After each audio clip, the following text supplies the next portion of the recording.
Thank you. お待ちいただきましてありがとうございました。Worksite event, student community gathering.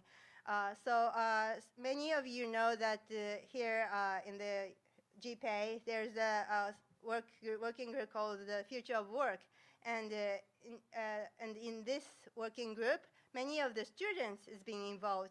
So in this session, this side event session, I would like to welcome not all, but some of the students who's been involved, and they wanted to share their experiences, and also wanted to kind of make it start for the networking of the student event. And this kind of concept was first created, or maybe coming to from the Yuko Harayama. She is the former chair of the this working group. So I would like to welcome her as doing the welcoming or the first opening remarks. So Yuko-san, please, the floor is yours. Thank you very much, Emma-san. Welcome to our third session called the Student Community Gathering.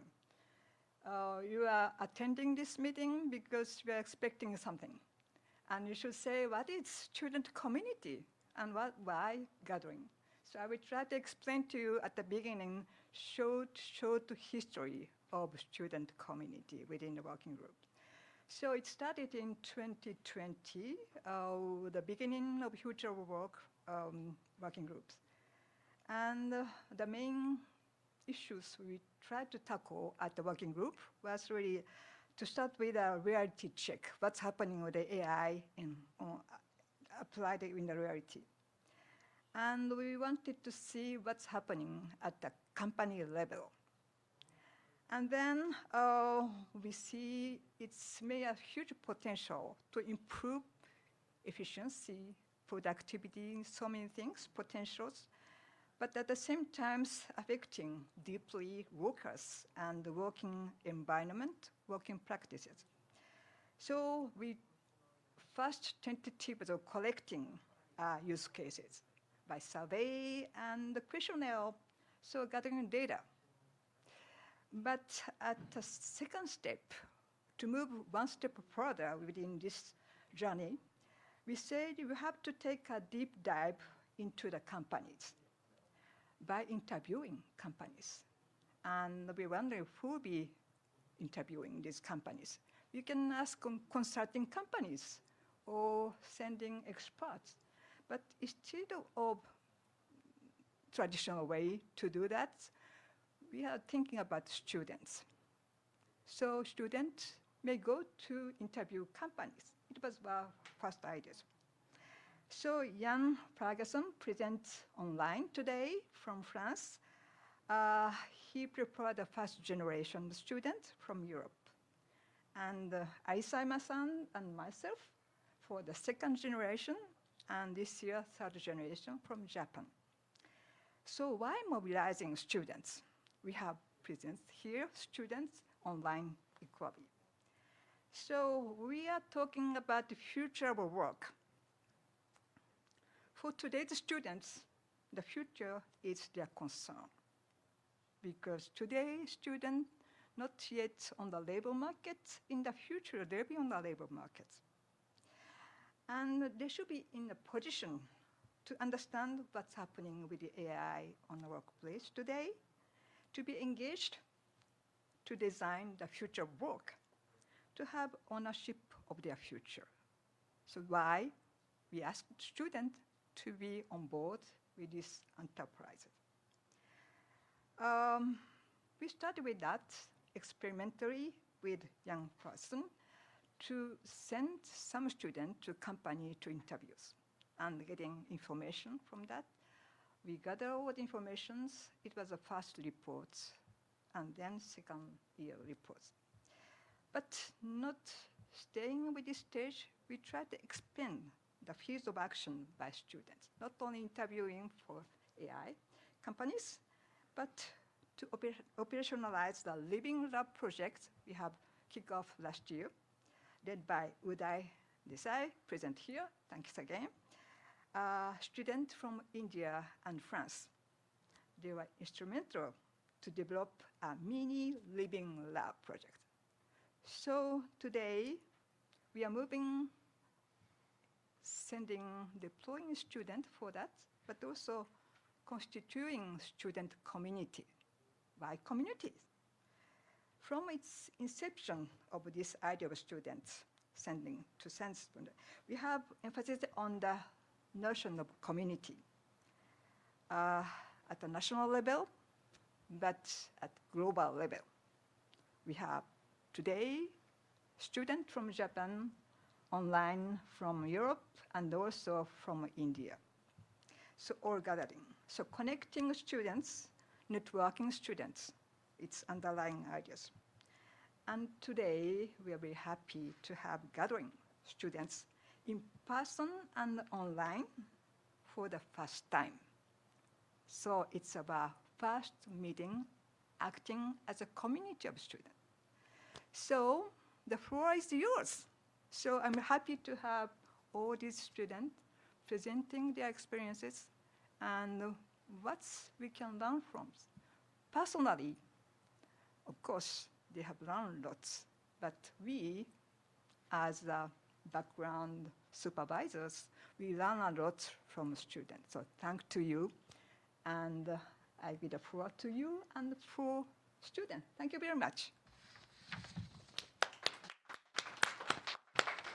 Thank you, Harayama Sensei, Professor Harayama. And I would like to move on to the reports from students from each country. So we, as Yuko-san mentioned, we have 3 regions representing this event. And so first, I would like to invite the students from Europe, the so-called first generation. And it is expected that Sarah would be doing her presentation, but because she is currently ill, so Jan Ferguson, he kindly said that he will do instead of the Sarah's presentation. So Jan, can you show yourself and start your presentation? The floor is yours. Yeah, we see you. Thank you. Thank you, Larissa. First of all, for Alejandra, I think she is expecting someone to open the session to her because she told me she was in line, but I think she used the public link and not the speaker link. So if someone can open the session to her, she could join us. So I will present you the first students community work. So it was composed of 5 students. They were all in PhD in social sciences.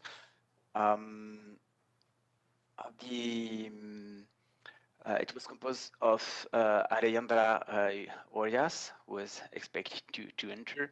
So now she is a PhD fellow at Aarhus University, working on social robots and responsible robotics in Denmark. Justin Dimar, who is here with us today. So she is currently a lecturer in human resources at the School of Engineering and Management, University of Applied Sciences and Western Switzerland. Sarah De Martino, she now has a PhD in political science. She is a postdoctoral fellow at ICAM Toulouse. She is working with me in another project still about artificial intelligence at the workplace.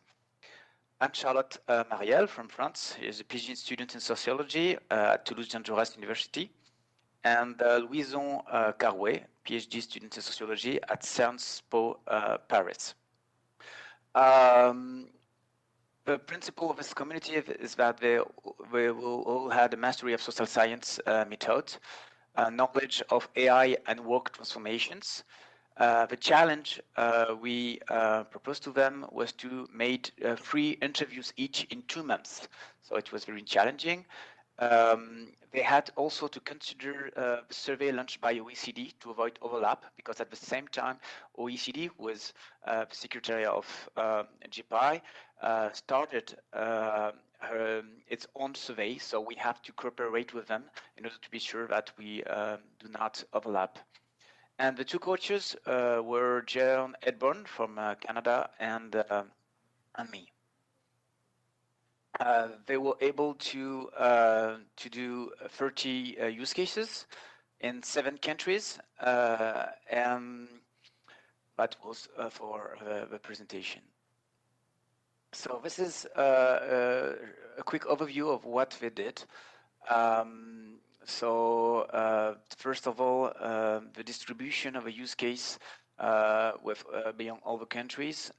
So as you can see, there were 6 use cases from Spain, 10 from France, 7 from Canada, and also an overview of use cases by sectors. And you can see there's important many use cases in human resources. Of course, the distribution of use cases was closely linked to the PhD students' work.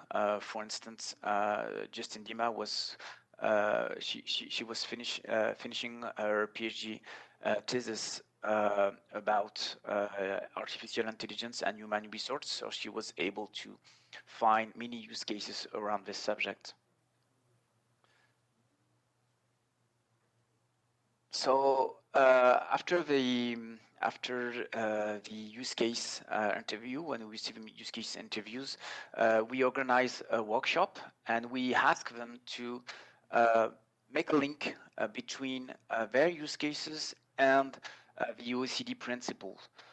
Because the OECD principles are at the base of our work and the GPAI. So I remind them, first principle is inclusive and sustainable growth, well-being, human values and fairness, transparency, robustness and safety, and accountability.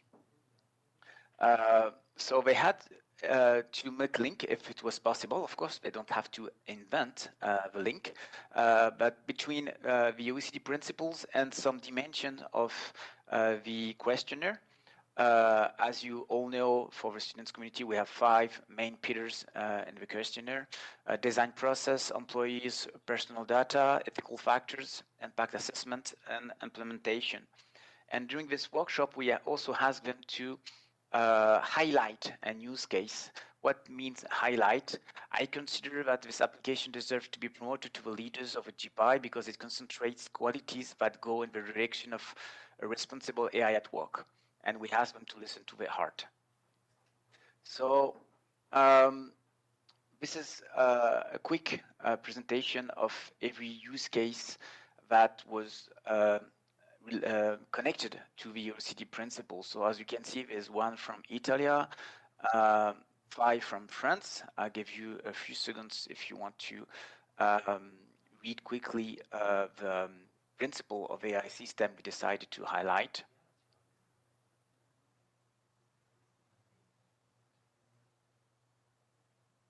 So there were 2 from Canada or USA. For instance, this prediction system dedicated to recruitment based on algorithm analysis, questionnaires, video, serious game. I can't tell you what firm it is, but it's a very, very famous one. They are developing a hiring AI system for hiring, and of course, it's very challenging because there's this question of biases. And 3 use cases from Spain and Mexico. So at the end, this is the connection the students did between the OECD principles and all the use cases. As you can see, there were 9 mentions of inclusive and sustainable growth well-being principle, 8 mentions of human values and fairness principle, 4 mentions for transparency principle, and 4 mentions for robustness and safety principle, and last but not least, 4 mentions for accountability principle. So this is the end of this quick overview, and we will talk about it later if you want. Thank you very much for your attention. Thank you, Jan. Instead of Sarah's. So from the next session, I would like to ask students from the 2nd generation, that is Japan. So the Japanese student reporting, two students are reporting. So I would like to invite Takahiro Saito and Misuzu Hori. So please, both of you, the floor is yours. お願いします。Please, the floor is yours.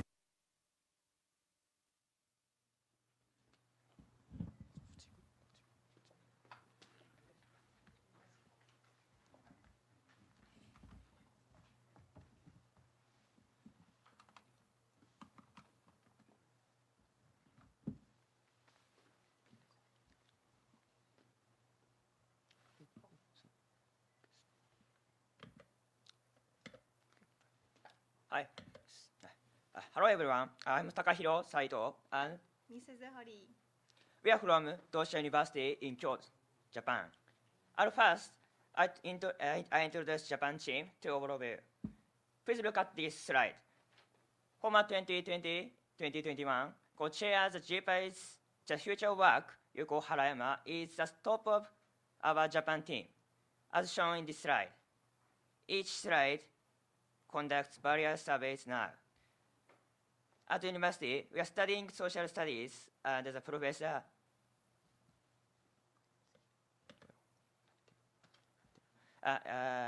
Professor Fujimoto, she is a sociologist, work and also an expert in organizational research, particularly in science and technology. We have been participating in GPAI Future Work since last year and received the title of GPAI Junior Investigator. We would like to share our unique and invaluable experiences gained through this survey over the 2 last years. The agenda is as follows. There are 4 topics we like to talk about in this report. First, I will talk about the structure of Japan team. One of the features is a two-part structure of the team. One, management team, the student team. The management team runs the overall operation. The student team conducts the interviews. Next, I will talk about summary of 2-year survey. The Japan team consists of a variety of universities. The participating universities are shown here. It features the participation of university in Hong Kong from this year. Compared to last year, about 5 times as many students as participating this year. The number of interviews is shown here. Many of the organizations interviewed were large companies. The methods are mostly online in both cases.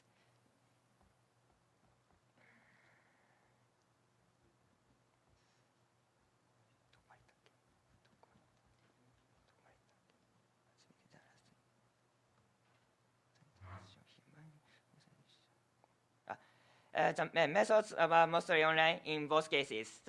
This has been made possible by the spread of online meetings due to the spread of COVID-19. Especially, Tosa University is participating in the GPAI Future Work this year as part of a class that provides hands-on social research. Next, I would like to talk about Japan's employment structure and needs of the using AI. This is a report made by Japan team last year. It is available to the public. It summarizes the findings from the Japan survey and suggestions from the last team, from the Japan team. It is in this report. There are 3 things we have learned about the use of 3 things we have learned about the use of AI in Japan. 1, using AI to solve labor shortages in Japan. Japan's industrial structure. 2, using AI to improve productivity, diversity, and science quality. So, IT workforce and data management issues.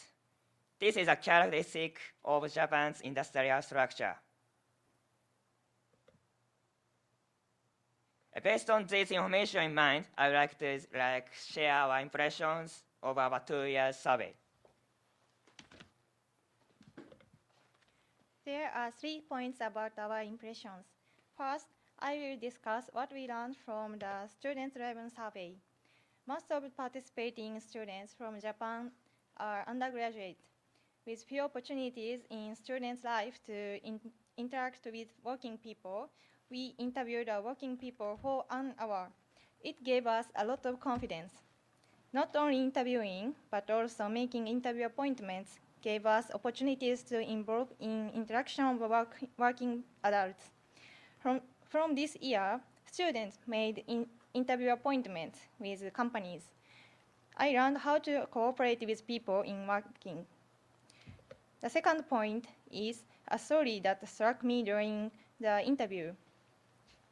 There are conflicts in intentions of the AI promotion department and the situation in the field where an immediate response is difficult. For example, I interviewed a car distributor. He is from the department promoting the implementation of AI for sales. The department expected AI implementation to spread quickly.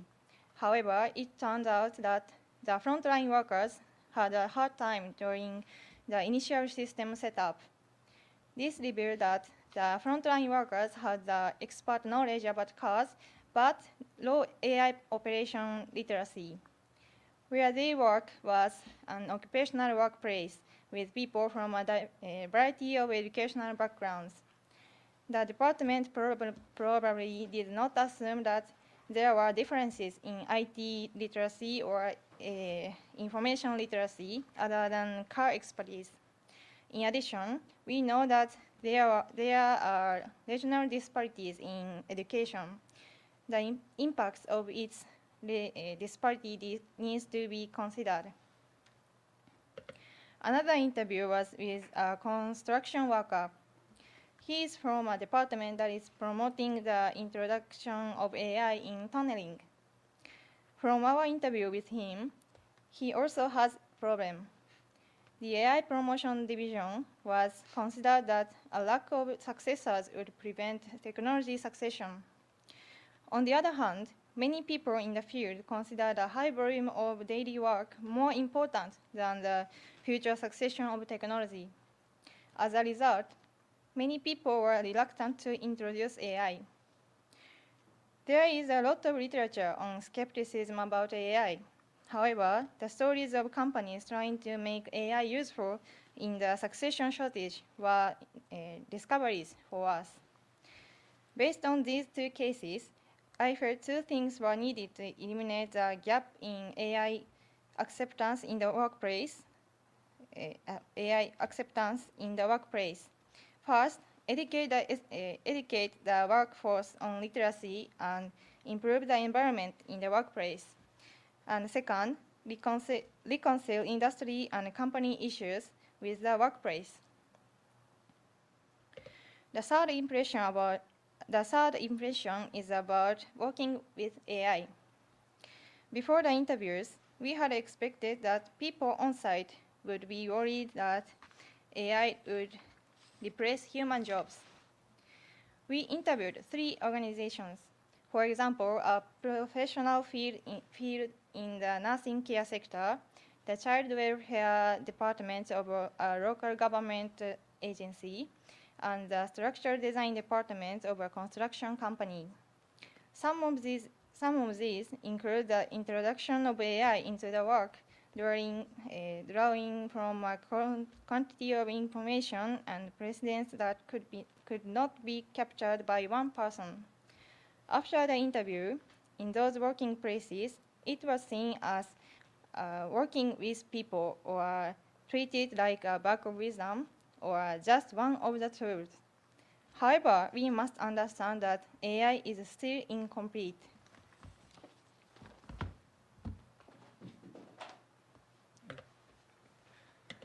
This is what we have learned over the past last 2 years.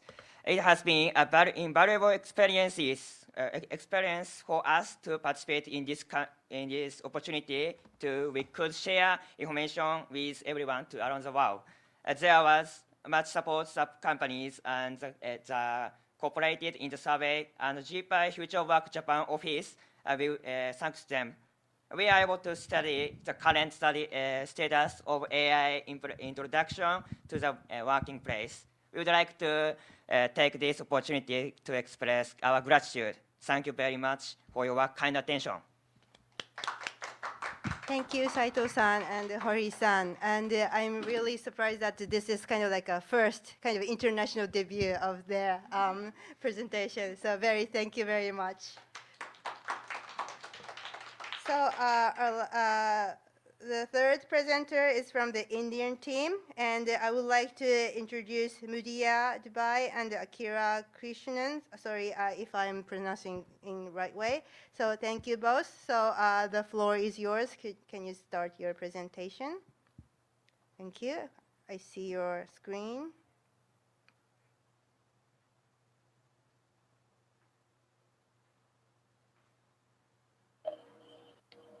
Good morning, good evening, good evening, good afternoon. I don't know from where and all we have the audience. I hope I am audible to everyone. So let me take you through our experiences and our observations through the entire journey. So our team was led by UB Desai professors. Like we had a set of or couple of professors from our college also who was actually working very closely with us. And I should mention like our student team. It's a very huge team that we have, and like we were completely working into the work. Like while working for our coursework also, so the special mention to them. So going ahead to the topics, we have the introduction to artificial intelligence. So artificial intelligence. So I would say like everything started off in the beginning as I would say a set of algorithms, something that was actually used for increasing the speed or some kind of optimization, but it might not have increased or extra come into that kind of intelligence that we see today. So it all started as a development of AI algorithms and some methods. Then it started into the development of some improved algorithms, and finally we have something called as machine learning and deep learning, which is actually giving the fuel to the state of the art algorithms. And if I say like AI is now something like that we have as a part of our life, everyday life, we cannot actually survive without it. No one can say a no to it. Why? Because like you can see the list of algorithmic solutions that we use today.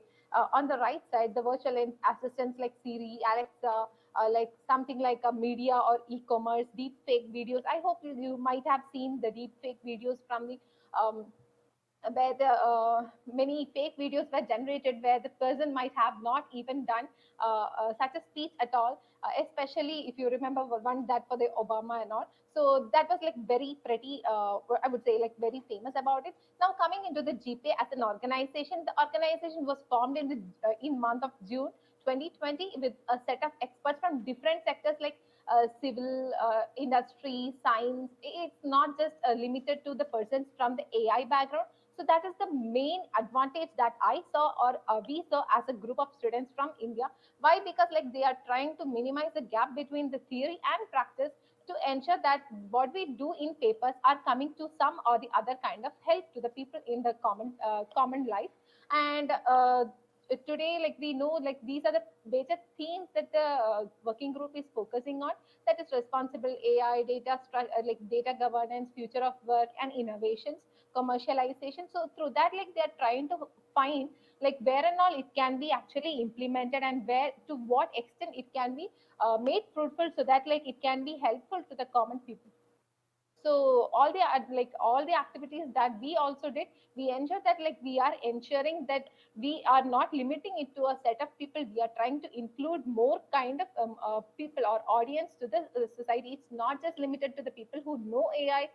It should be something like an open platform that should be like accessible to a person like a student background or someone who is just enthusiast who doesn't know anything about like not even a kind of a student who is doing some kind of a AI course, could be a worker at some lab or automation industry. So all these things like we have considered so that like we are trying to get the entire community together, and through that like we all make use of the innovation piece that we are trying to build. So now coming into the future of work. So we are trying to build so many things like where it can be used. So basically, when as the previous presenter was also mentioning, like when we say anything about artificial intelligence, robotics to a person in industry, first of all, the workers will be too much worried about like will they throw away my job. So it's not that kind of problem.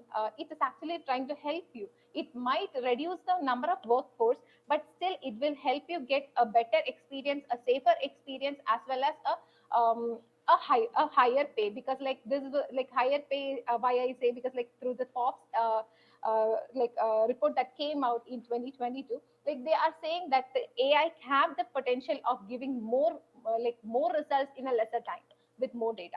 So like lesser time you're giving more results means like you are probable to get more pay also. So it doesn't make you that jobless state. So that's the main benefit. You can see how it will come to the place of farmer in a future. Like you can see the using the like benefits of AR, like you can see the pump or like how to like tighten the ball, which ball do you need to touch. Like currently something happens to machine, like some in like specialists needs to come to our home, or we'll call like mechanic for any kind of repair. As of now we need to go through, but if we have such a kind of a platform which can actually guide us through some kind of AR tools, saying that this is a step that you need to do with some kind of what do you say, the steps as written, like step one, remove the hose and all. Like if you have the steps noted and in a such a way that anyone can follow it and continue, so that like the action is performed. So that is like enabling the people. So it's not just limiting the people or like not allowing people to come forward and work. And only concern, like I would say, is like the people should it should not be limited to men in the society. It should be in a way that it should be taken to the women also in the society, so that like the future of work doesn't limit to the on a gender basis. Now by taking AI into the work environment, what we will actually benefit is like effectiveness of the solution. Like we may not be like having much kind of issues with the as a common man, like we have something like we might miss some important points while taking some decisions. So all these things, like we are feeding it into a system, the system tries to learn, so those kinds of mistakes will be avoided, and effectiveness of the solution can be improved as and then you provided more data, and it can be like more explainable. Like earlier the solutions were not that explainable, but today people are coming up with explainable solution. Why? Because like there is a logic that say like why the model is trying to predict whether it is a cat or a dog. So for each and every or each and every prediction it makes, you have something like that actually gives the strength or the explainability to the solutions that you get through the model. Then the accountability, like whatever what we develop as a solution should be like reaching as a solution to the persons, like the end users and the organizations. So that is like it gets accounted on a accounted on a better way. And the fairness, like fairness, when I say like fairness is like very important concern. Like people are right now thinking like it can be like fairness of the data set, fairness of the solution. So whatever content that you are taking in, it should not be just limited to a particular case. It should be like fair enough as a coin toss, not like a biased one. Now coming into the AI and the human rights, I would say like human rights is something that you each one of us like have from the day that we are born, and like we enjoy that as like we don't know, like we have that you have some kinds of rights. No one says you that you have set of rights. So like what will happen if we have that AI part into that kind of human rights? The right now, to ensure that these rights are like given to each person at the right time without any denial, we have something called as just codes and all. So why don't we use this in those places to make these decisions, like code decisions through the AI based solutions? Why don't we take that? Only problem is that like we can take that, it will actually reduce the what do you say, the biases of the solutions that are being presented. Like it will actually like go by the rules that are like dictated, that are benefits of it. But problem is that the data that it will require, it will have to go through each one of us like privacy details, like it's not like it will come put like a camera into your rooms and see that data, but still it will have to gather a lot of data of each person, like what is happening across the world, so that like it gains the like information which may not be the right which may not be a part of the current scenario. So Mudita. Thank you, Atira. Please next slide. So let's talk about PowerShell AI. As of now, Atira has already described, and few of the students who presented in Toshisha University have already talked about how actually it is very inclusive, and people who are from non-technical background might face issues using it. So through the means of AI Living Lab and the platform, we are trying to make it usable to each and everyone who think that is a potential end user. So the researches throughout that we have done while trying to create a platform, we also got to know there's so many people who don't know about AI, and probably they are pretty much reluctant to use it because whatever it comes through. So the kind of capability AI has can be used in the terms of businesses. Right now, the complexity that people feel is too much, and how can we reduce it through the means of platform and AI Living Lab, which will make them use it better. So when we talk about permissiveness, so permissiveness is about extending AI capabilities into more transparent way to users who have business process expertise, but not necessarily a software developer background, as I mentioned. Next slide, please. Yeah. So let's talk about the present and the future of AI in design. We'll talk about the research, the AR, VR, and the context of design, how AI is potentially being used. So it's now right now it's a part of great collaboration where a lot of as a researchers as us we try to use whatever the user data that comes into the picture and how we can collaborate with AI to take out some intangible aspect of how as an individual we are thinking towards that research. So they will give us a new perspective in terms of that, and that can be incorporated. And as we mentioned, and Athira and Professor Desai also mentioned about that platform will give them that idea of how that can be established. Through the collaboration between AI and technology like AR, VR, and XR, it's going to give a new perspective and domain. A lot of data coming in and collaboration between these new technologies relevant with AI will give us a lot of potential in terms of healthcare domain, technology domain, irrespective of person knowing AI or not. Right now, let's talk about the facial expressions that we simply use in our phones. Now, before we started with the keypad phone, but the technology has come so far that now our phone recognizes our face and we are easy to go. It's open. So that accessibility of usage has become so amazing because of the AI that we can further use in many domains, irrespective of even it could be healthcare, firefighter jets, or it could be any kind of domains that we want to introduce into.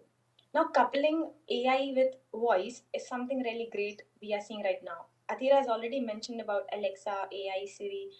Everything that we come in usage of voice has been very accessible to us. As human beings, the first thing that we learn to say is talk.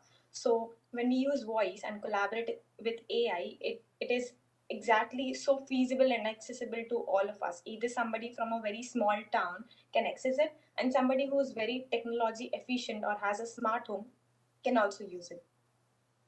Now let's talk about the vast amount of data that AI comes up with. So as human beings, it takes ample amount of time to introduce that and figure it out. But if we collaboratively work with AI and access that data and try to efficiently use it, AI actually helps all of us to figure out that data in a very efficient time that is processed. And future and also in the past, it has already been proven through the means of work that we have been doing. Next slide, please. Could you shift to next slide, Athira? Yeah. So, yeah, let's talk about gender equality. So when we say, yeah, so let's talk about the example that Google has given. That small set of code has hampered so many resumes where female wanted to get into Google, but there were definitely racism happening.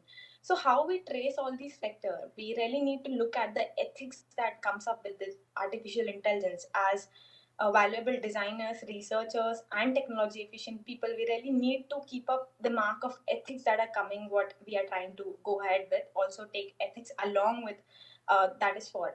And I think GPAI is something that is giving a platform to people to actually look at it and follow those stuff. So, next slide, please.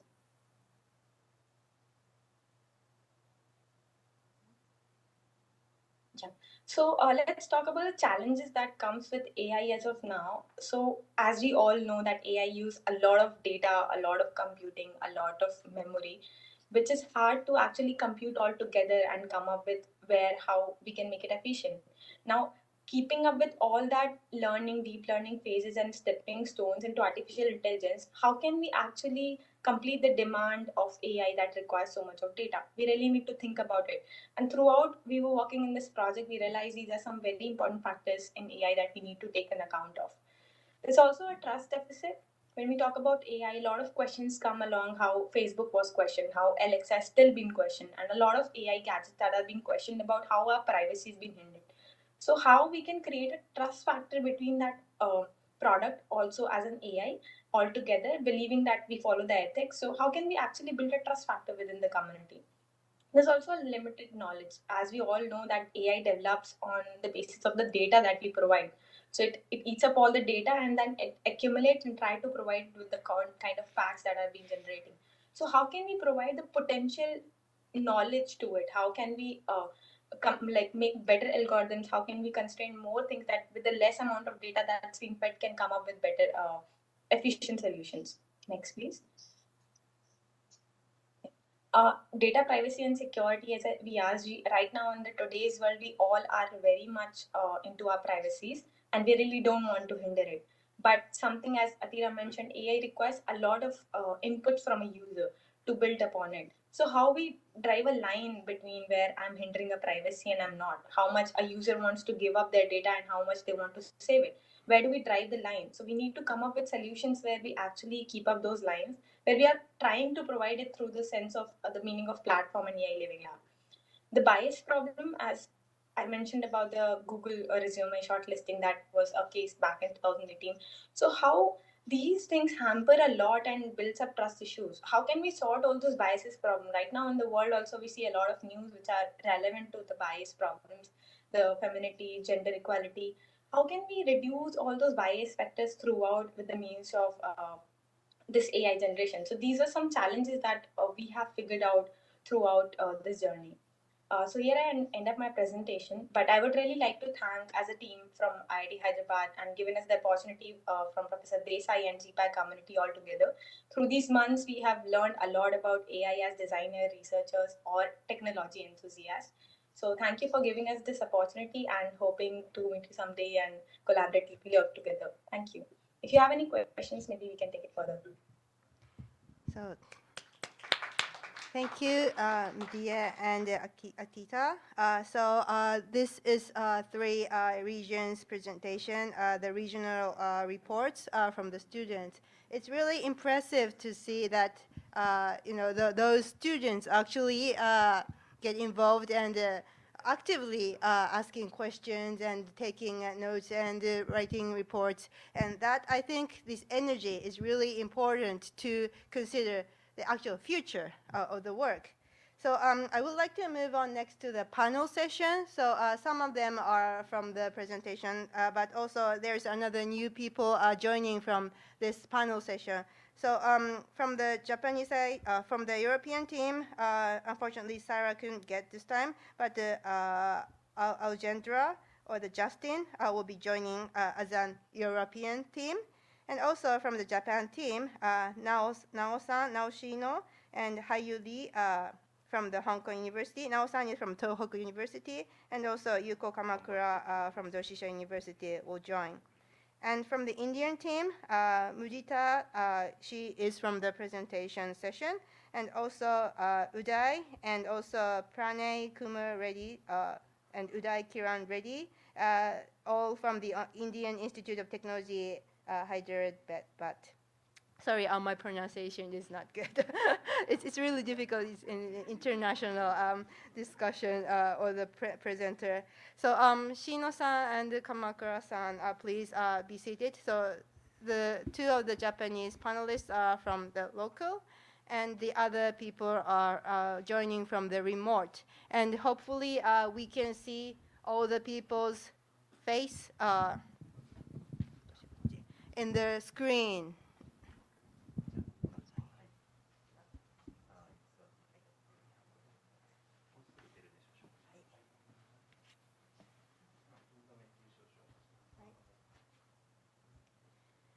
So to start this panel session, I am considering to last until around 10 past 5 or something. And I've prepared 3 questions or the 3 main topics. So one is that what issues do you think are unique to your country? And the second one is what is your takeaway for joining this GPAI working group? And the topic 3 would be what are your suggestions for the future GPAI activities? So I want to ask these 3 questions, and because maybe the time consuming, maybe I will first ask what issues do you think about the unique to your country to some of the students, and the rest, what is your takeaway, and what are your suggestions for the future GPAI activities to other students? So for the topic 2 and 3, either one, if you are able to answer or if you wanted to share your experiences, please choose one you wanted to. So first of all, thank you. So hi everyone. It's really nice to remotely or in the in the local to see all your faces. Yeah, and it's really impressive to see the women's faces here. It might be we need to consider the diversity and the gender diversity. Yeah, but it's really good to see that many active girls, women are being involved in this working group. So the first topic, what issues do you think are unique to your country? And I would like to ask maybe 6 students from various regions.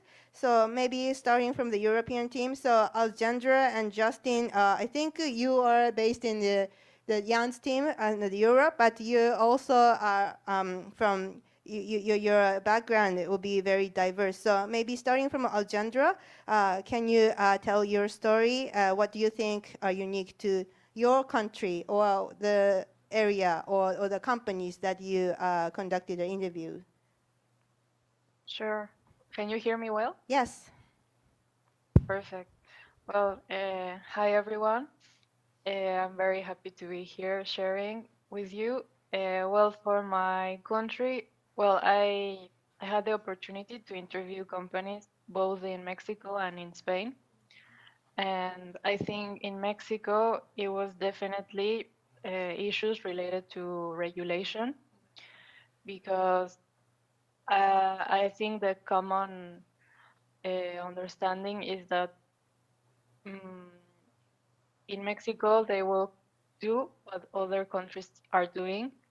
And since other countries are just starting to experiment what will happen with regulations with AI, like in Europe, they are recently installing regulation. And in Mexico, they are free to do everything they want. So they can install facial recognition with no problem. And this is an issue for data privacy for Mexicans. But they are aware of it and they are just waiting for what will happen in Europe and how things will be regulated to see if they can sort of copy what works and try to fix what is not working. And for Spain, I think a common issue is that not all the companies were having like regular checks or monitoring of the AI systems, which is something that I could see from other countries. So I think it's a very good practice that most companies should do, if not all. Thank you, Alexandra. It's really interesting to see. So sorry for saying like a European team. You're a very global. You're doing the very global interviews and investigation. So maybe I would like to move on to your observation, Justin. So what do you think unique to your country or your interviewed company? Hi everyone, can you hear me well too? Yes, we can hear you. Perfect. So for my case, I'm French, but now I'm living in Switzerland, but I work in Canada. So in this work, it was about a company in Canada. So AI is at the heart of the public debate in Canada. So few Canadians never heard about it. So they feel they are pretty familiar with AI and know what is really AI, but it can cause some high expectation from workers. For example, AI is a bit magical, or as the opposite, it can be a disproportionate fear too.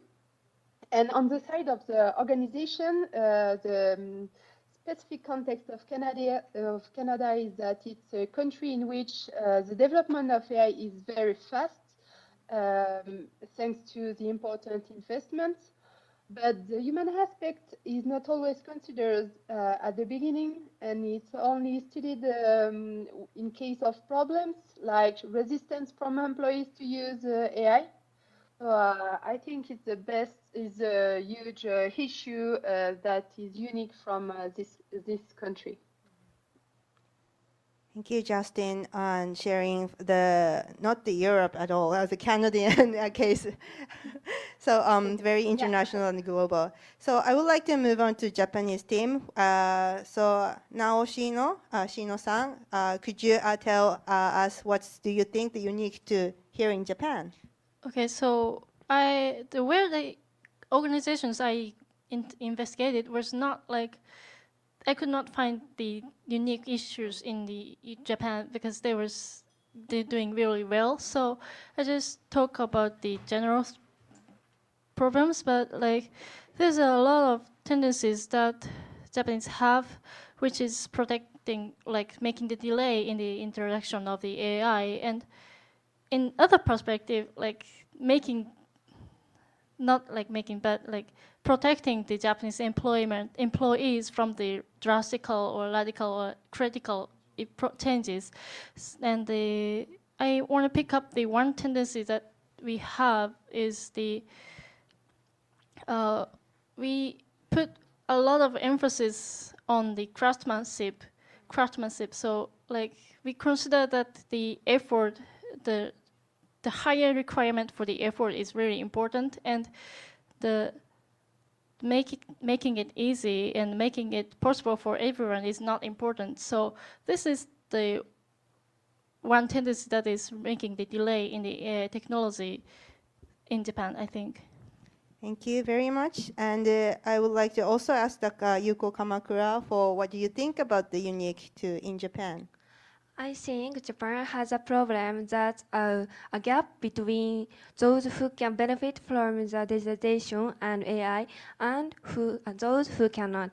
With the emergence of Generation Z that has no resistance to accept the digitalization and AI into the workforce, I think digitalization, including AI, will have been further promoted. The younger generation have natural accept for digitalization, so it is expected to natural accept expansion of AI in the future. On the other hand, Japan is facing super aging society, and many generations before Generation Z are a little resistance or anxiety for accepting such a society. From the interview, it is indicated that older generation were strongly resistant to the initial stage of AI introduction and were persuaded by proving the result of AI. So I predict that this generation gap will become even stronger in the future, and this is one of the issues that must be considered. Thank you, Yuko-san. And it's really interesting to see that you guys are the Generation Z, right?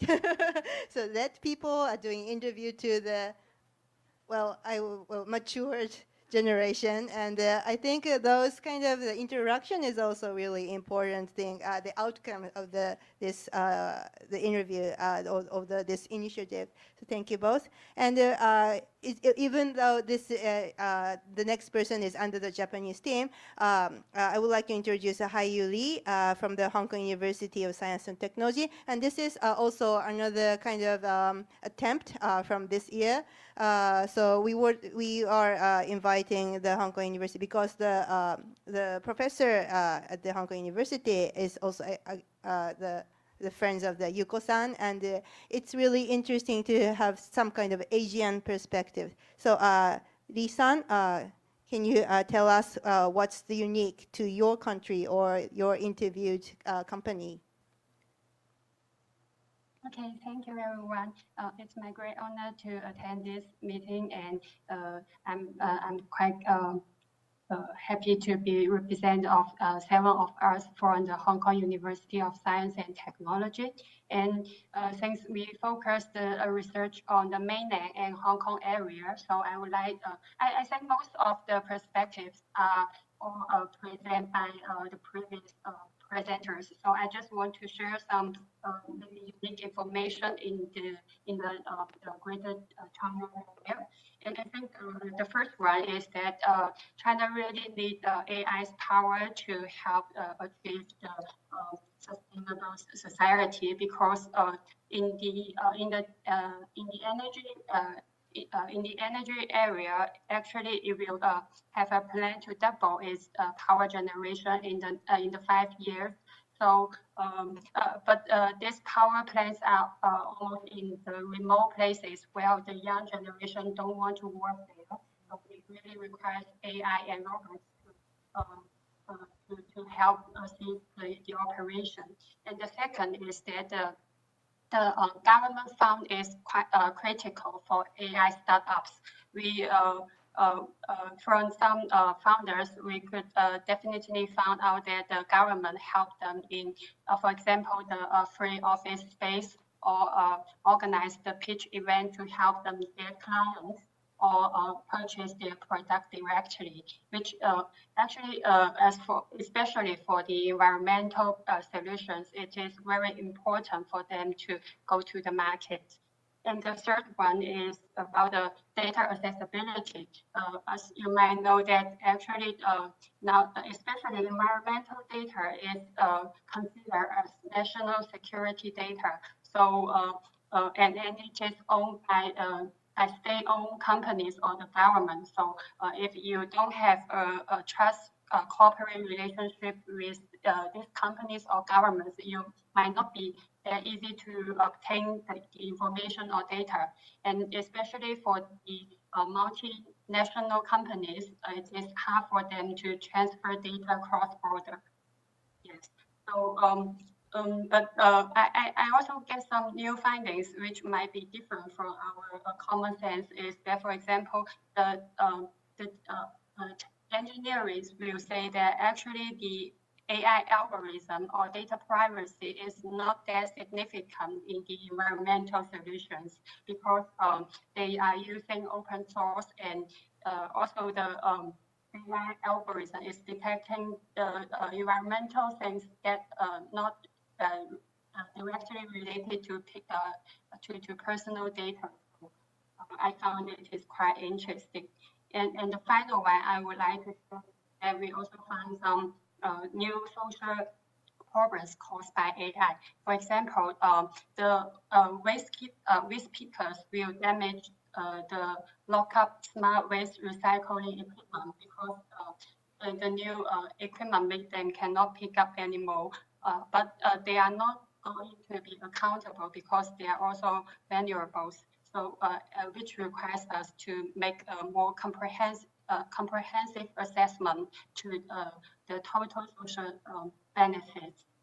Yeah, and in total, I would like to represent my appreciation to the GPAI organization. And really, although we are learning about the sustainability, but it is a great chance for us to really get in touch with the CEO of the company. Thank you very much. Thank you, Hayu. And it is really great to have you today. And I would just like to mention that there's 8 students in Hong Kong University doing the research around this area. And it's really very important. And we really look forward to read your report, especially as you mentioned that the energy and also environmental issues and startup issues. There's tons of important thing that we would like to know what's going on in this Hong Kong. Thank you, Hayu. And also for the Indian team, I would like to ask, so Mudita, you've already discussed in the presentation session, but could you briefly introduce what do you think that unique to in India? Thank you so much, everyone. Thanks for giving this opportunity and for the valuable feedback. So I'd like to tell you how India stands, and since we all know that India is a pretty diverse country, also we have different segments when we talk about India. So there are villages, there are tier 2, there are tier 3 cities, there are metropolitan cities. So mostly a lot of them have very different perspective towards AI. But according to the data, it is said that 75% of Indians work in the terms of technology, and most of them are aware of artificial intelligence, where also it is said that like it has surpassed in the business of AI UK and US as of now. So how Indians are pretty much aware of artificial intelligence, but my limelight goes to where there are people who are day to day using AI, but they're not aware of what kind of technology or information that gives to them. So probably if you'll ask someone that what is AI, they might not know. But if you ask if the functionality happens and you open your phone and then it scans out, they definitely know about it. So as far as the terminology concerned, they might not be aware, but definitely there's a significant growth of artificial intelligence in the market in India. A lot of startups that are coming in potentially are working in AI, and a lot of businesses that are growing in India have definitely collaborated with AI as well as the workers to make it work. But as a researcher and design students in MIT Hyderabad, we think that probably the use of AI, as we read a lot of use cases, and a lot of my fellow mates have talked about different countries like Canada, Spain, how they consider it.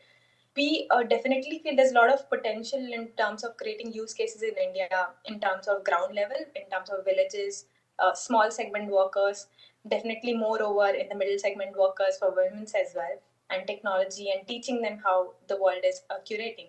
So, as far as I concerned, and what my fellow mates have done throughout this journey, it was we didn't face any issues because probably we are studying in a technology-based university.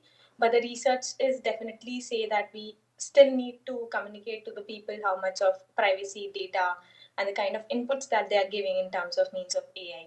So that has been a take of ours throughout this journey, and thank you. I'd like to give it back to you. Thank you. Thank you, Mudita. And also, I would like to ask the Tadipakti Uday Kiram Reddy, if this pronunciation is right.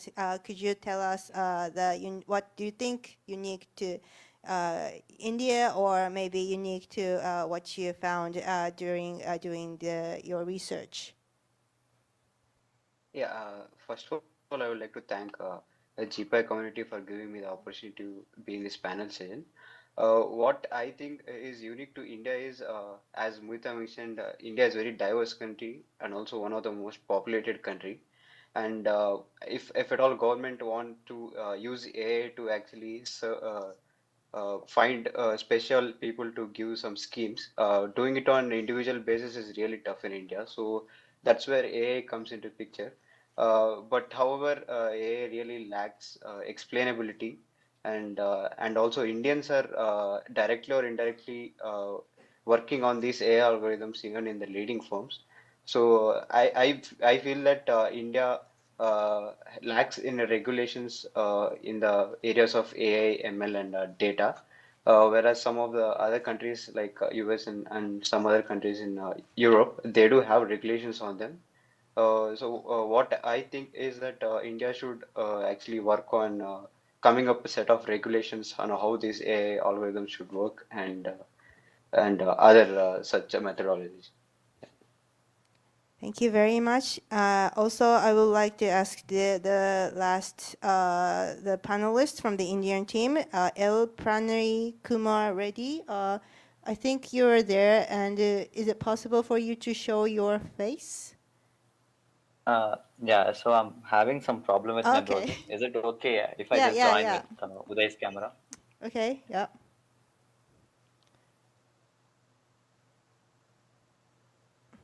Oh, so you're there. Yeah. So nice Yeah. to see you there.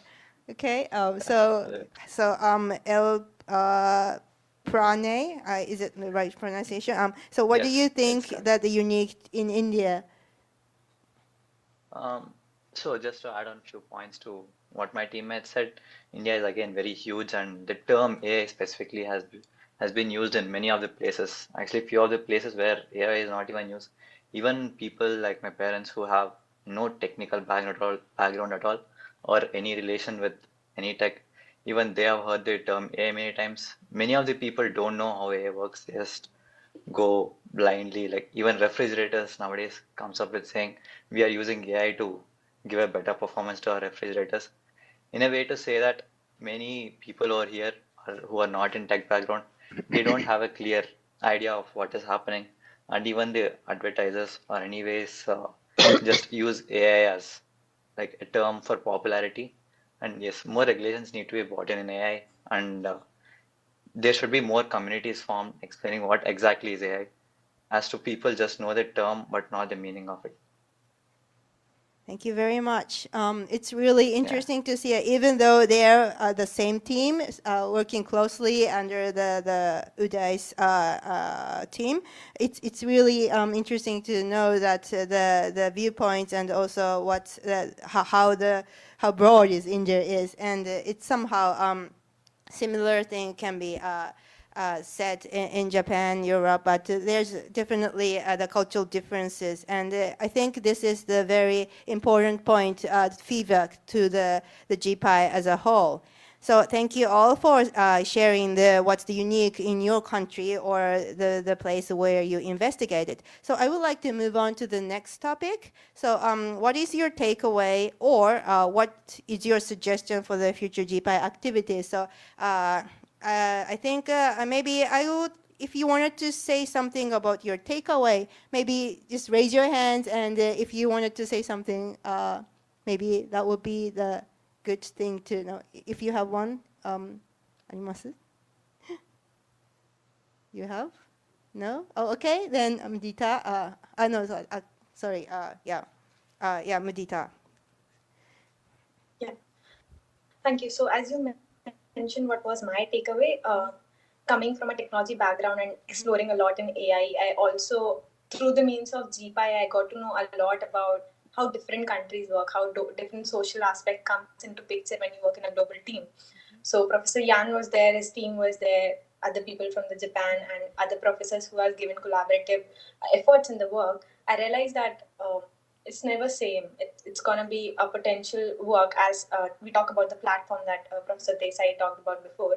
How that will bring up a lot of perspective on thinking globally rather than thinking just about that particular segment. And also GPI gives a lot of thoughts about working collaboratively, not just in the academics but also in the terms of industry, which I really feel is something very good as a takeaway for me, that when you study you also need to implement it. But as enthusiasts who are studying in the college, we often forget that these things we need to imply on our daily lives, which I think GPI has given an opportunity to all of us in the team to explore that. So thank you. So that's my takeaway from here. Thank you very much. And I also saw the Alexandra's hand raised. Yes. Yes. Well, my key takeaway is that yes, AI is helping humans to accelerate process and do jobs in a better way, but it's also necessary to look into the skills that humans need and the experience when using the AI systems, because I could see that almost all my cases were using dashboards that claim to be as intuitive as possible so that the human machine interaction is seamless and there's no need to develop new skills or to make their lives much harder when using systems. So I think that was my key takeaway. Thank you very much. And maybe Shino-san, yeah? So through this opportunity in the GPAI activity, I got a subtle image of the future AI technology and future application of the AI technology through two interview to organizations which were the technology was used for the education, and the other hand, it was used for the some kind of site, like the website, and it was the two or both was really important, really good example. But even though I got this opportunity to study the AI technology, now I could not imagine how the future will be in the 30 decades. So I want to ask the GPAI team to make it more easy to imagine how it will be, or what the appropriate future, what will the appropriate future will be, and what will the undesirable future will be. So I want to ask you, what make it more easier for us. This is all. Thank you very much. Yeah, so it's really important to discuss, well, what the future would be, and also what kind of future we would like to build. And I think someone raised hands. Oh yeah, so Justin, please do so. Yes. So my own conclusion is Justin, that can you speak out more loudly? Can you hear me? Yes. Now it's clear. Okay, so as I say, my own conclusion is that the cultural context needs to be taken into consideration, and the discussion of today highlights this once again, because the behavior of workers will not be the same depending on the context. As you said, in Japan, maybe the acceptability is more easy than in other countries. And my point is that we could have the best technology, the best AI developed, but if the workers don't accept it, this technology will not be used, so it will not be useful. That's why it's very, very important to take into account this aspect. Thank you very much. Yeah, and I think thinking about the future work is also thinking about the future, and it's really impressive to see how the students started to think about the thing, and maybe asking questions from students, we adults started to think, in a proper manner. So that kind of thing is also a good opportunity. So maybe Lisa, how are you, Lisa? Do you have some kind of takeaway you wanted to share with us? Yes, thank you. I was just thinking whether I should raise these suggestions. Actually, when we are interview with the mainland companies, when we invite the big companies such as Alibaba, Tencent, and then because of maybe we are, even though we are a Hong Kong university, they still get concerned about whether their materials should be published or not. So I will really suggest that maybe they should, even if cannot from the government level, but should involve more scholars from the China area. And I think that like HKUST, we have a new campus in Guangzhou this year. So we need to link the sources together to in order to figure out their real problems and challenges. Because some CEO will just tell the truth to people who they really trust in. Thank you. Yeah, and the viewpoint from China and also the Hong Kong is really important. And I think those comments and also the observation would be definitely important for all of us. So maybe I would like to go to the last topic, and what are the suggestions for the future GPAI activities? So I think you students has been involved, some of you are involved like a year project, some of you joined from this spring, and I think you have some maybe expectations, and also maybe you find some issues on the management level, or maybe you wanted to kind of improve some of the procedure or something. So anything will be fine. We will take that into consideration, and with your maybe positive and both negative comments will be very, very welcome. So if maybe starting from maybe Kamakura-san, do you have any suggestions for the future GPAI activities? Okay. I would like GPAI to play a role in strongly advocating that it is young. Tell them to hire CS people. Okay. Someone said something? Okay. Yeah. 大丈夫です。はい。Okay. I would like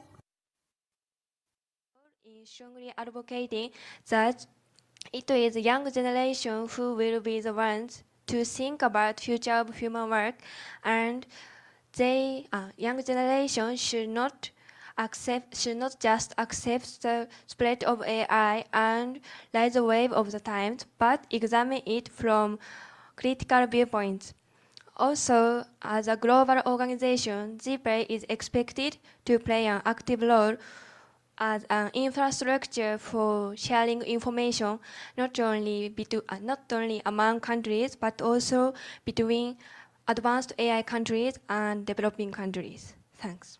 Thank you very much. Yeah, it's really important to involve as many countries and also the students as a whole. And yeah, so maybe I also would like to ask from the Indian teams, Pranari or Uday, do you have some comments on or the suggestions to the GPAI activities?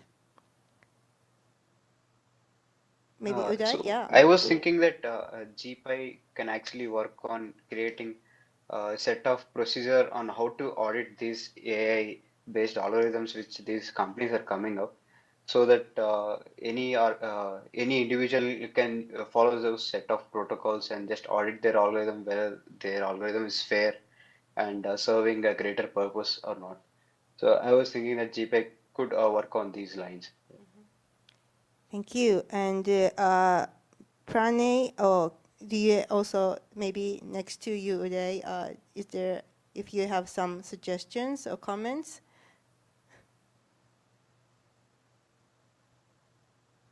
So yeah, I would say that GPAI as a whole should be known more as data governments or AI governments for all over the world. So should encourage more collaborations with GPAI, and anything if GPAI should govern everything, that means it should be known more. Yes. So more collaborations for GPAI would be good. Thank you. More collaboration. It's easy to say, but maybe hard for the experts committee. But we would like to take your expectations and move on to the next step. So thank you for your expectations. And also maybe Justin, if you have some kind of suggestions, we would like to hear from you. Yes, maybe in the same way, more collaboration for sharing what is working and what is not, and how we can changing and using collective intelligence. So when you say sharing with whom? Between the team. Among the student community. For example, yeah. I see. Thank you. So do you think, for example, I wanted to ask all the teams, so for the Jan's team, there's 4 or 5 students being involved in the first generation. And do you guys have the opportunity to share your experiences or your findings? Alexandra and Justin, is it? Yes, we had Yes, we had a meeting with Jan and other people from the management team to share, but I think that now the team is expanding. I think it's a good idea to have more touch points like that. Thank you. But maybe Alessandra can say something too on this. Thank you. Alexandra, do you think you also think that we need more collaboration, more sharing, or do you have some other tacits or like the hints that we can do that well? Yeah, I think the same way, that it would be really cool to meet maybe for a full day or something like that, because we had I don't remember, maybe 2-hour meeting to say our main findings and share some ideas. But in the end, I feel like it's good to spend more time on it and maybe work during that day in some other deliverables or more tangible things. Thank you. Yeah, and I saw the Mudita's hand, and so maybe starting from you, Mudita. Yeah, I think as Justin and other people mentioned about how we can have a day or two collaborative efforts as a team. So we'd like to know more about each other and the projects that we are working on. Even when we have short meetings, it's always about the work. So maybe on the projects, on details about how we are working and how we can utilize each other's experiments, research in the work in a collaborative way, because I feel that it's like an organizational level that we are using right now. So how this experience of different countries and different works and domains can get a day or two to spend on together with different events of like ideation, or probably could be just simple meetings that would help each other to work along together. So that's something I would like to get about GPAI take up for. Yeah. Thank you very much. And I just wanted to, from curiosity, so the Indian team, the Uday's team, do you have occasion to do some meeting very often? Oh yeah, so within the team, you have some time to discuss the future of work or for the GPA's activities. Yeah, we often meet up together and we eat pizzas and we have meetings. Professor Desai usually joins us most of the time, and our professors are also there to help us. So we usually keep meeting once in a month and also have frequent meetings together for work. So yeah. Thank you very much. And also, Hayuli, I saw your hands raised. Yes, I also thought about these questions. How could we, not only share information, but also we're also eager to know what result or what progress other teams are doing now. Although in our team, we are having meetings in 1 to 2 weeks for us to discussion. But I just think that since we are all in the same progress, for example, to make the questionnaire or to conduct the companies, it's maybe a little bit difficult for students to really approach a company, especially maybe in environment. So I really think about it, whether we could have a guideline for some newcomers. If you join any efforts, you could do this, and there's some advice on our experts, so they could start the job easier. And also, for example, especially for the questionnaire part, maybe we could discuss across teams. So we could maybe in the final report, we could have a horizontal comparison, which will maybe also give reference to other countries. Thank you. I think there's a little bit net connection problem, but I think I get the whole messages from you. And because the Hong Kong University and Japan team is under the same team, but we actually did not have a chance to do the sharing. So maybe we might take time, maybe at the end of the fiscal year, and maybe starting from sharing from within the Japan team, and then maybe broaden into the universal global team. So thank you all, and maybe So it's about 5 o'clock, and before moving into the expert committees, expert members' comments, if there's some one or two questions from the floor, I would like to take, or if not, maybe we can move on to the, okay, so please, yeah. Should I take a mic so that's understandable? Thank you. My name is Axel from Heinrich Böll Stiftung, Hong Kong.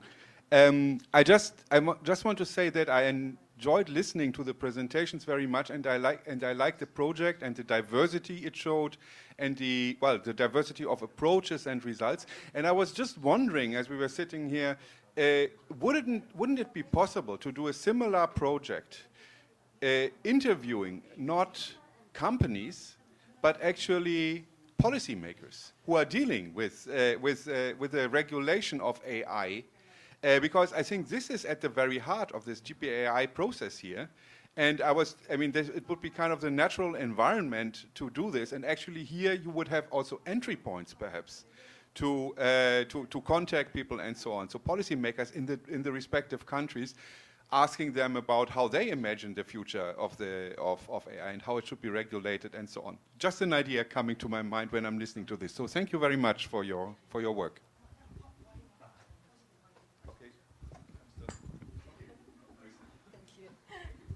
Thank you very much for your comments. And I would like to move on to the comments. And sorry, I think there's some misunderstanding. So I thought this room will end around 5:30, but it might be end around 5 or something. So maybe we'll, and Uday, the team, Indians, Uday said, there's nothing to say. Everything has been discussed. So maybe, but Yuko-san, you mentioned in the opening remarks about the future of work, and also Jan is starting and leading this project. So maybe we would like to have a brief comments from Yuko-san and also Jan, and we'll end up today's session. So Yuko-san. Thank you so much. And as I say at the opening remarks, it was my expectation. But today, at the end of these sessions, it's beyond expectation. Because not only we have limited number of students participating today, but even though differences in background, countries, approaches, and the company you approaches and others, so diverse and so inspiring, because not only exchanging experiences, but you are mutually inspiring. So my impression, personally, I want to make much more than that, expanding, and not only some community, but larger community, as I said at the beginning, global community. And then, thanks to your comments, not only companies, but we can ask the question to many other stakeholders, including political side, or more public institutions, or ordinary people. So we can think about, and I believe to you, all of you, for the future, designing a future. And please use this platform, GPAI, as a step up, something new, discovering, because you will be graduated in coming years.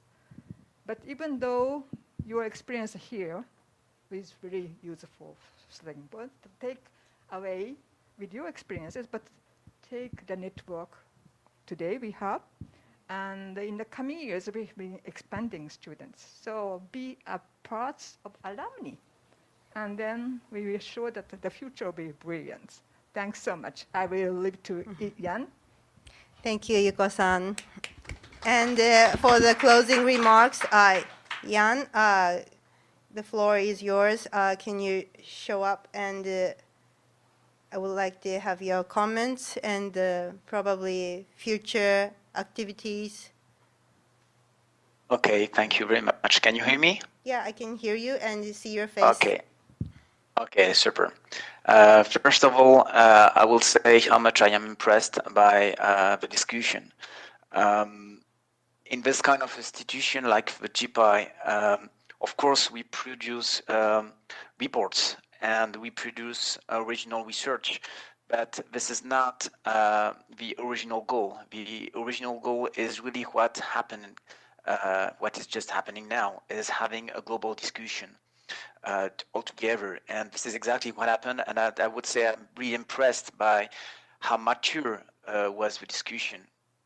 When we talk about students community, maybe we could have a feeling that you are learning things here, but we really learned a lot from you. And maybe we choose you before because you have this maturity, but I hope that GPAI is also brought you this maturity because you participate to this global discussion and you received some input from the GPAI, this ability to think globally. And this is exactly what we need for AI. Of course, we need it for ecology too. But this kind of global discussion is really the goal of GPAI. And I would say I was a little bit moved by the discussion because it is exactly what we wanted to do when we organized this workshop. Thank you, Ariza. And also when we begin to talk about the concept of students community, having this kind of a global discussion. So thanks a lot. Of course, one of the goals of this students community is to prepare the next generation of experts of a GPAI. This is what we used to say, but also in general, AI experts, it's not only technical experts, but what we will call socio-technical experts. And this is the feeling I had listening to you. We talk about technique, but really with a large mind, an ability to make a link between AI system and work organization and well-being at the workplace. And this is exactly the mindset we need in the future, having this ability to make connection between AI system and this kind of issues. So then I would like to say that as a GPAI expert, my motivation is that we stop talking about the future of work in terms of impact. Impact means you have to adapt to fatality. It means that AI is like a meteorite that crushes on powerless workers. And that was said by some of you. On the contrary, I think that the GPAI and especially the Future of Work Working Group could contribute to adapt AI system to workers. And this is actually what I observe. We used to say that AI will shape work, but now what I observe is how workers are shaping AI system, because the providers, they're trying to develop AI system for workers, and they received feedback from the field, and they have to adapt their technological proposal to situations. And this is exactly what is happening. So it is not in terms of impact, it's typically an interaction between technology, workers, cultures, and specificities from the field. And this is really exciting to observe. So not only I think that this mindset will be more human, because it's more human to think human before technology, but I think it will be more efficient for everyone. If we do not, it won't work. As you know, AI already crossed many winters. And if we're still thinking with a technological mindset, only focus on technology, maybe we will have another one. So I think it will be more efficient for human, of course, better for human, but more efficient for economics. Even if you won't all be a GPAI expert in the future, I hope you will join us, but maybe it's not the goal, because the idea is to have this kind of expertise in all the sectors. So you are already expert, and you will have this knowledge, you will develop it, you will have the sensitiveness, and you will develop our work. You will represent our work in your future companies or your future universities. So thank you very much. And just you give me a lot of energy to develop this kind of workshop in the future, and also to think, always thinking more globally.